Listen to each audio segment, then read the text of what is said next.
매출이 많은데도 불구하고 그런 막연한 편견을 가지고서 뒤늦게 이제 세금 때문에 이제 고려를 합니다. 3년을 버티느냐 안 버티느냐, 생존의 기로인데 무슨 법인을, 그 세 가지가 되면 법인도 성실신고 대상자가 되는 겁니다. 이제 세무조사가 진행이 될 수가 있는 거죠.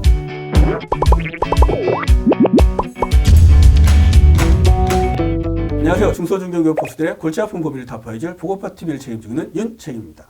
자, 오늘은 성실신고 대상자와 법인 전환에 대해서 한번 알아보도록 하겠습니다. 옆자리는 경영 컨설팅 전문가 박진수 전무님 모셨습니다. 네, 안녕하세요. 네. 자, 이 사업이라는 게 잘 돼서 돈도 많이 벌고 회사도 막 나날이 성장하면 너무 좋은 거 아니겠습니까? 네. 네. 그런데 이 개인 사업자 같은 경우는 그냥 열심히 일만 한다고 되는 게 아니라 나중에 이 성실신고 대상자가 돼서 참 이제 곤란한 경우가 많이 생긴다고 합니다. 네네. 네. 그러면 이 성실신고 대상자를 선정하는 성실신고 확인 제도라는 게 뭔가요?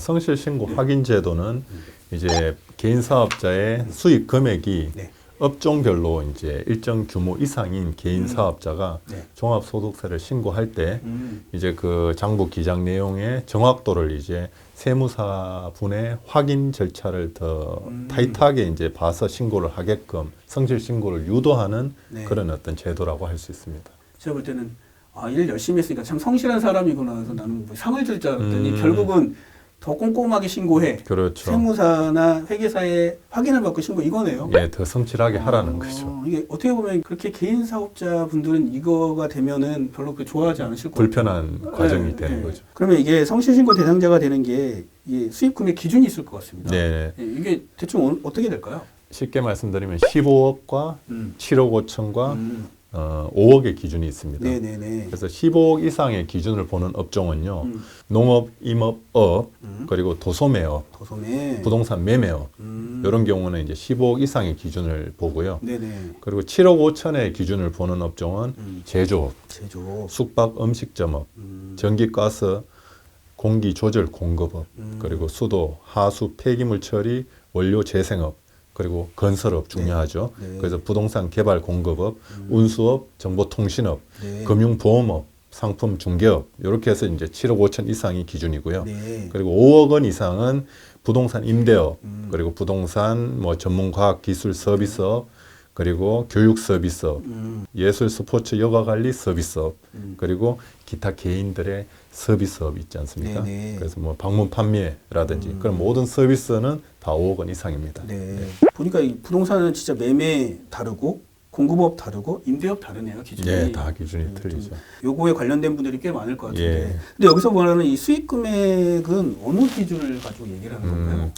일반적으로 우리가 사업 매출에 관련된 건 당연히 이제 수익 금액이 포함이 되고요. 네네.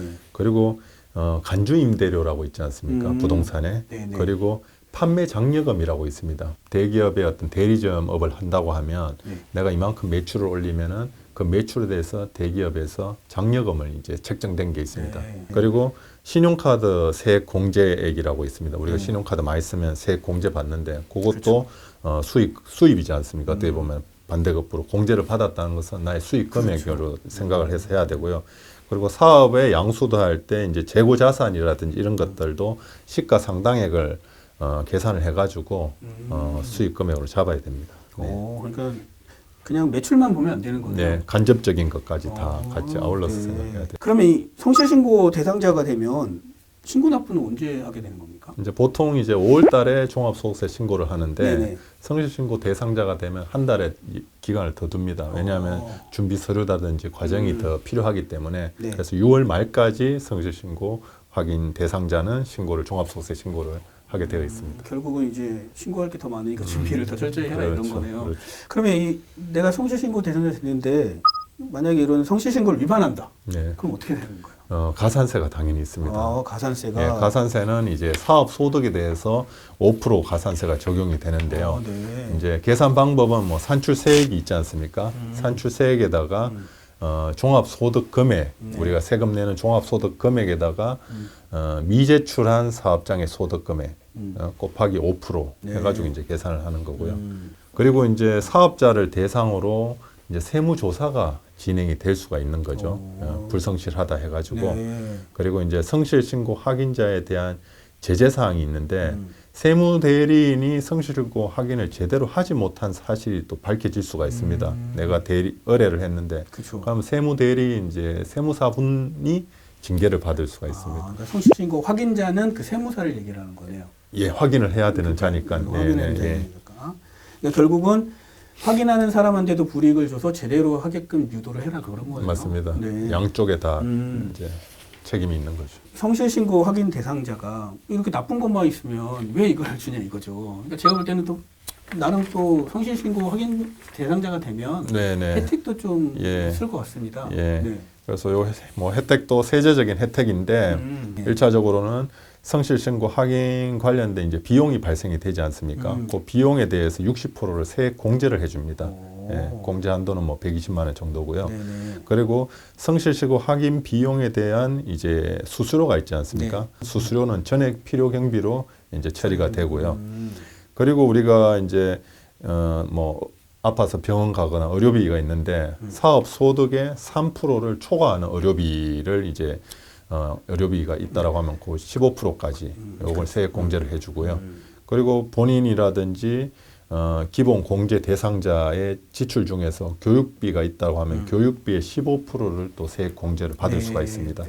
예, 그리고 이제 뭐 집 관련해서 주택에 이제 월세를 납부한다 그러면 월세의 10% 그것도 이제 세액 공제를 받을 수 있고 세금 혜택이 요 정도가 이제 있는 거죠. 결국은 뭐 내가 성실신고 확인을 하기 위해서 드는 비용 좀 깎아주는 거하고 네. 비용 처리해주는 거 나머지 이제 세금 좀 혜택을 주는 거 정도네요. 네네네. 네. 그래서 이것 때문에 난 이 성실신고 확인 대상자가 되느니 차라리 어차피 세금 신고하는 게 복잡해질 바에는 나는 법인 전환을 하겠다. 네. 해서 법인 전환을 생각하는 분들이 제가 볼 때 많은 것 같습니다. 네. 그러면 이 법인 전환하면 성실신고 대상자에서 제외되는 건가요? 당장에 이제 뭐 제외를 해주면 좋은데 뭐 법인만 전환하면은 제외된다라고 또 많은 분들이 이렇게 오해를 하시는데 맞아요. 일단은 개인 사업자가 법인으로 성실신고 대상자인 개인 사업자가 법인으로 전환했다고 하더라도 법인으로 전환하고 나서 3년간은 똑같이 성실신고를 해야 됩니다. 예, 그래서 미리미리 그걸 좀 대비를 잘 해야 되는 거죠. 네. 예. 그러니까 결국은 성실신고 대상자가 되기 전에 뭐 법인 전환을 하든 아니면 또 여러 가지 뭐 다른 생각을 좀 해봐야겠네요. 예. 미리 해야 되는 게 요점이죠. 근데 뭐 제가 보니까 개인 사업자 같은 경우는 뭔가 이 절세 전략을 필 수 있는 전략이 없지 않습니까? 그렇죠, 없습니다. 결국 그렇다고 매출을 잘하고 있는데 매출을 덜 나게 할 수도 없는 거고. 맞습니다. 내가 성실신고 대상자가 됐는데 법인 전환하면 3년 동안 한다고 했는데 네. 그러면 이제 법인 사업자가 성실신고 대상자가 되는 경우는 없는 건가요, 그러면? 법인도 이제 요 경우에 제가 말씀드리는 경우에 한해서는 성실신고 대상자에 포함이 됩니다. 요게 법인도? 예. 요게 이제 2018년도부터 요게 이제 이런 것들을 이제 법인세 신고할 때 성실신고 확인서를 제출하게 돼 있는데 법인도 네. 어떤 경우냐 하면은 일반적인 경우가 아니고 부동산 임대업을 주된 사업으로 하는 경우가 있습니다. 네. 그리고 이자 배당 금융소득하고 부동산 이제 임대소득 금액 합계액이 전체 법인 매출액의 50% 이상을 차지하는 어떻게 보면은 조금 이렇게 이제 법인을 활용해서 절세를 하려는 그런 회사들이 있습니다. 그러니까 1차적으로는 그런 상황이고요. 두 번째는 그런 사업이더라도 상시 근로소 수가 5인 이상이면은 상관이 없는데 5인 미만이면은 해당이 되고요. 네. 그리고 지배주주 포함해서 특수관계인의 지분 합계가 전체의 50%를 초과하면은 그래서 세 가지인 거죠. 아까 얘기했던 부동산 임대업을 주된 사업으로 하거나 금융소득하고 임대소득 합계액이 매출액의 50% 이상. 두 번째는 근로자 수가 5인 미만. 그리고 특수관계인 포함된 모든 지분 합계가 전체의 50% 초과하는 그 세 가지가 되면 법인도 성실신고 대상자가 되는 겁니다. 결국은 말씀하신 대로 그냥 절세만을 위해서 예. 법인 전환을 한 사람들 잡겠다는 거예요. 예. 그러면 이 성실신고 대상자가 되기 전에 법인 전환을 해야 되는 이유가 있을까요? 예, 법인도 네. 성실신고 대상자와 마찬가지로 세무회계 처리 기준이 매우 엄격하게 적용이 되는 거고요. 네네.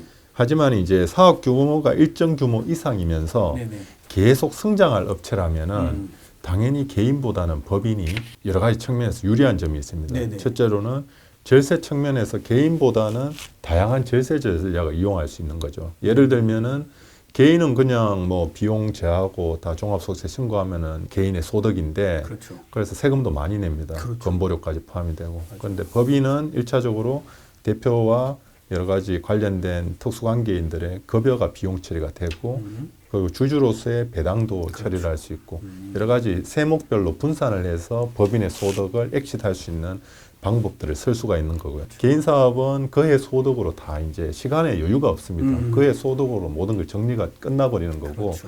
법인은 시간에 여유를 두고 과세 이연을 통해서 먼 미래에 종결이 되는 거기 때문에 미리미리 이것을 이제 절세 효과를 이제 누릴 수 있는 거고요. 두 번째로는 아무래도 거래 관계에서 개인 사업보다는 상대방 매출처라든지 거래처에서는 주식회사를 신용도를 더 높게 보고 맞아요. 사업을 하는데 여러 가지 이제 이론적이 많습니다. 금융권에 이제 자금을 융통하기도 좀 이제 유리한 측면이 있고요. 그렇죠. 그리고 세 번째로는 정부에서도 여러 부서에서 정책 자금이라든지 여러 가지 이제 자금이 이제 예산이 편성되어 있는데 개인보다는 당연히 사업의 미래 가치를 더 이렇게 확대할 수 있는 주식회사라든지 법인의 여러 가지 이점을 기회를 많이 제공이 되기 때문에 네. 그런 미래에 좀 더 성장하고자 하는 어떤 비전을 가지고 계신 대표님이라면은 빨리 개인 사업자보다는 법인으로 전환해서 이런 미리 선제적인 어떤 기회를 내가 가지고서 사업을 하는 것을 권유드리는 것입니다. 네. 그러니까 제가 보니까 결국은 그 성실신고 대상자가 된다는 게 매출이 잘 나오고 규모가 커지는 거지 않습니까? 네. 그러다 보면 분명히 거래하는 업체들도 큰 기업들을 많이 상대할 당연히, 것이고 네. 그러다 보면 당연히 신용도나 여러 가지 때문에 법인을 원하는 네. 경우가 있을 겁니다. 네, 네. 여기서 이제 딱 의문이 드는 게 전무님은 내가 성실신고 대상자가 될 것 같아요. 네. 그러면은 무조건 법인 전환하는 게 맞다고 생각하십니까? 아니면 개인 사업자로 그냥 가는 게 맞다고 생각하십니까? 어떤 기준으로 그런 걸 좀 판단을 해보는 게 좋을까요? 일단은 이제 3년을 저는 기준으로 이제 많이 봅니다. 네. 이제 우리가 뭐 동네 뭐 마트를 하든 치킨집을 하든 개인 사업을 이제 시작을 대부분 이렇게 하시는데 맞아요. 그 업종은 특성상 뭐 매출이 확 올라가거나 뭐 크게 이렇게 매출이 상향곡선을 그리는 업종은 아닙니다. 그래서 어느 워낙 정도 유지가 되는 예, 거니까. 경쟁이 치열하고 그죠. 맞아요. 그런 개인 사업자라면 3년을 이제 놓고 봤을 때 3년 전에 모든 게 이제 판가름이 난다고 봅니다. 사업 시작해가지고 3년까지? 3년을 버티느냐 안 버티느냐 생존의 기로인데 무슨 법인을 하고 이거는 조금 그렇지 않습니까? 그렇죠. 그래서 3년을 내가 놓고 봤을 때 3년 시점에 이제 향후 미래를 이제 딱 감안했을 때 내가 네. 법인 사업을 하는 게 유리한지 그대로 개인을 할지를 그때 이제 판단을 할 수 있는 거죠. 그러면 뭐 음식점 같은 경우는 아까 보니까 7.5 네. 정도면 내가 이런 장사를 한다, 프랜차이즈를 하려고 한다. 그래서 좀 규모가 돼서 이걸 법인을 할지 말지 지금 고민이다 하시는 분들이 꽤 전화가 오시거든요. 네. 제일 중요한 거는 그 대표님의 네. 어떤 비전과 마인드가 이제 제일 중요하겠죠. 그래서 지금은 예를 들면은 상향곡선이 이렇게 돼 있는데 이 법인이라는 것은 앞전에 말씀드렸던 신용도라든지 대외적인 신용도라든지 여러 가지 기회가 정부와의 기회라든지 네. 이런 것들이 있기 때문에 대표님의 생각이 내가 좀 요런 추이에 대해서 좀 더 점프해가지고 이걸 이제 해야 활용해서. 되겠다. 기회를 좀 이제 시너지를 일으키겠다고 생각하면은 빠른 법인 전환을 할 수 있는 거죠. 매출이 많은데도 불구하고 그냥 주변에서 법인 사업은 뭐 돈도 마음대로 이제 그렇죠. 하기 어렵고 한다는 그런 막연한 편견을 가지고서 개인 사업을 유지하다가 심지어는 개인 사업에서 그 돈으로 대출을 일으켜 가지고 개인 사업자 명의로 공장을 매입하고 그런 이제 그러면은 궁극적으로는 이제 회사가 성장이 되고 부동산도 다 개인 명의로 돼 있는데 그렇죠.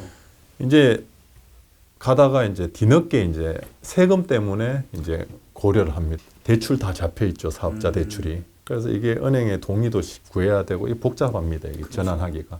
개인 사업 조금 한 1, 2년 하시다가 바로 전환해 가지고 그죠? 그 여러 가지 부가적인 어떤 시너지를 일으켜서 지금은 엄청 저한테 고마워하시는 대표님들이 많습니다. 네. 그래서 빨리 선제적으로 우리가 해야 되지 뭐 국가에서 정해진 기준에서 이걸 안 하면은 여러 가지 불편함이 따르니까 우리가 예를 들면은 뭐 기름값 올랐을 때 며칠에 기름값 오른다 발표하면 전날 가가지고 막 그 줄 불편함을 서 있죠. 그런 거는 이제 바람직하지 않은 거죠. 네. 자, 본인의 사업의 어떤 비전과 계획 하에서 여러 가지 주변의 여러 가지 거래 관계를 봤을 때 내가 선제적으로 이걸 해서 누릴 수 있는 기회를 복합적으로 이용을 해서 가시는 분하고 그냥 그 임박해가지고 수동적으로 그렇게 가시는 분하고는 사업의 어떤 그 뭐 경쟁력이 완전히 달라지는 거죠. 네. 금액하고 상관없이 나의 목표와 비전, 네. 그리고 뭐 앞으로 뭐 내 자녀에게 어떻게 할 건지까지 네. 모두 봐서 네, 네. 그게 맞다면 법인을 그냥 네. 처음부터 고려해서 가는 예, 것도 나쁘지 않다. 맞습니다. 꼭 그런 기준 수익 금액을 판단의 예. 기준으로 삼지 마라. 예, 예. 네. 사업이 번창하고 잘 되는 것도 좋지만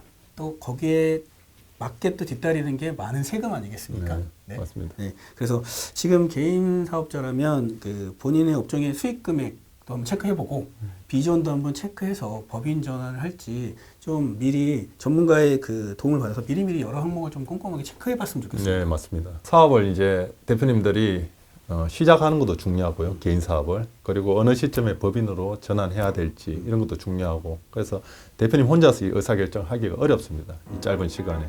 그래서 그런 부분들은 전문가의 도움을 꼭 받으시길 제가 권유드리겠습니다. 네네.